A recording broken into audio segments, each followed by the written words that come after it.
Hi, dear students of secondary and higher secondary, or those who would like to learn English. Welcome to my channel of Learning English with Shakil sir once again. This is Saiful Islam Shakil, and today I am going to show you a creative method of answering report.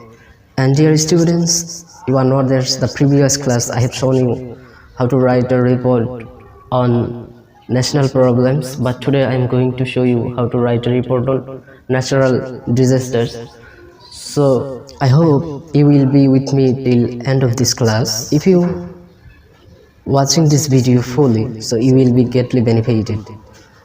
Since I translate these pages into Bangla, I will be speaking Bangla now.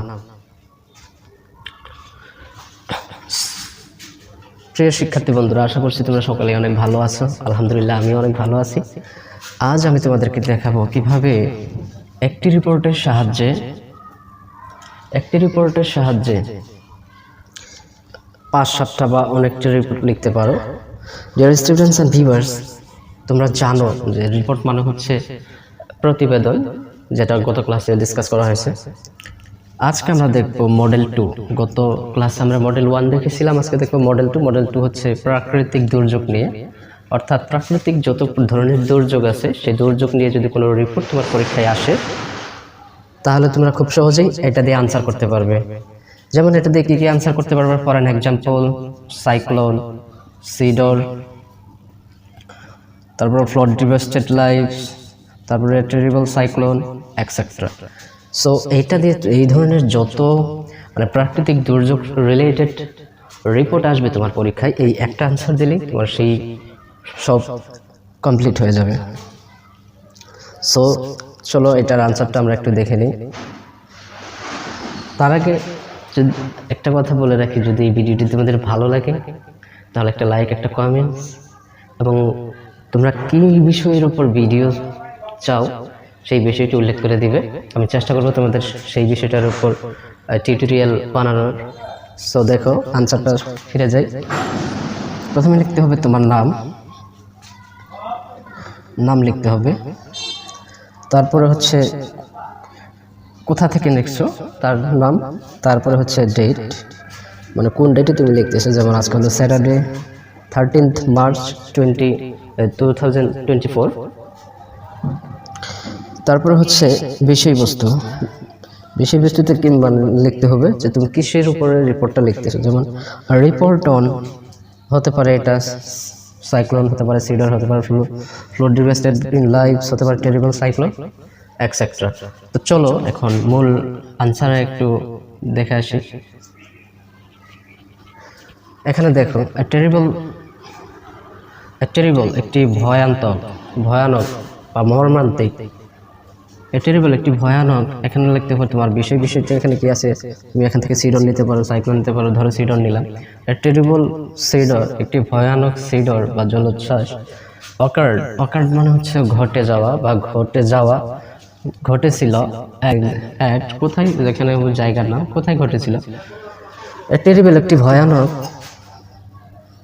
Cedar বা cyclone, যেটাই বলো। Terrible cedar occurred, একটি ভয়ানক cedar ঘটেছিল এট, এখানে ধরো suppose দিলাম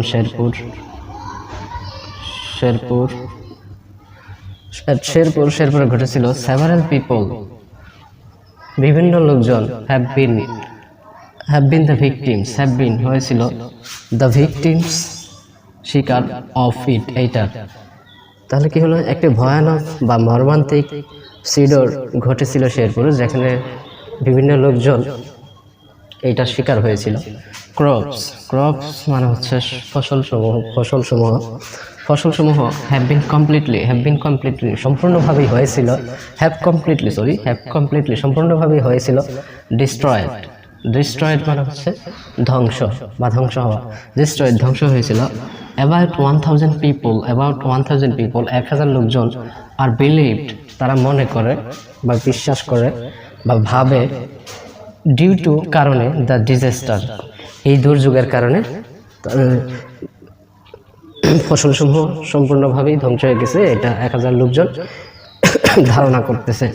beside, পাশাপাশি 9 লাখ ফ্যামিলি, 9 লক্ষ পরিবার have been affected, have been হয়েছিল বা হয়েছিল ইফেক্টেড ক্ষতিগ্রস্ত, টু ভেরিয়াস এক্সটেন্ডেন্ট নানা দিক থেকে, অ্যান্ড এবং নিয়ারলি প্রায় 300 ডোমেস্টিক অ্যানিমাল, নিয়ারলি প্রায় 300 ডোমেস্টিক অ্যানিমাল গৃহপালিত প্রাণী হ্যাভ বিন ওয়াস্ট ভেসে গিয়েছিল। ওয়াস্ট মানে হচ্ছে ভেসে যাওয়া বা প্লাবিত হওয়া। হ্যাভ বিন ওয়াস্ট ভেসে গিয়েছিল, ওয়ে দূরে, ফরএভার চিরতরে। তাহলে কি হলো, প্রায় 300 গৃহপালিত প্রাণী ভেসে গিয়েছিল চিরতরে। That is just the official figure,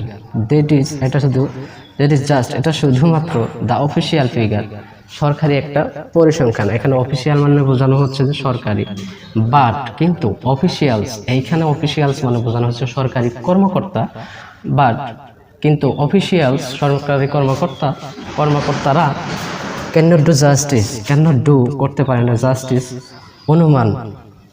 এখানে জাস্টিস মানে হচ্ছে অনুমান টু দ্য অ্যাকচুয়াল পিপল, আসলে কতগুলো লোকজন সাফারিং ভুগতেছে, কিন্তু সরকারি লোকজনরা এটা নির্ণয় করতে পারতেছে না যে কতগুলো লোক এখনো ভুগতেছে। থাউজেন্ডস অফ পিপল, হাজার হাজার লোকজন, আর হয় স্টারভিং অনাহারে, হাজার হাজার লোক অনাহারে আছে। তারা ওয়েটিং অপেক্ষা করতেছে, ফর রিলিফ ত্রাণের জন্য। Bangladesh government, Bangladesh Sarkar, with নিয়ে, অল ইটস এবিলিটি তার পর্যাপ্ত বা সম্পূর্ণ ক্ষমতা নিয়ে, হ্যাজ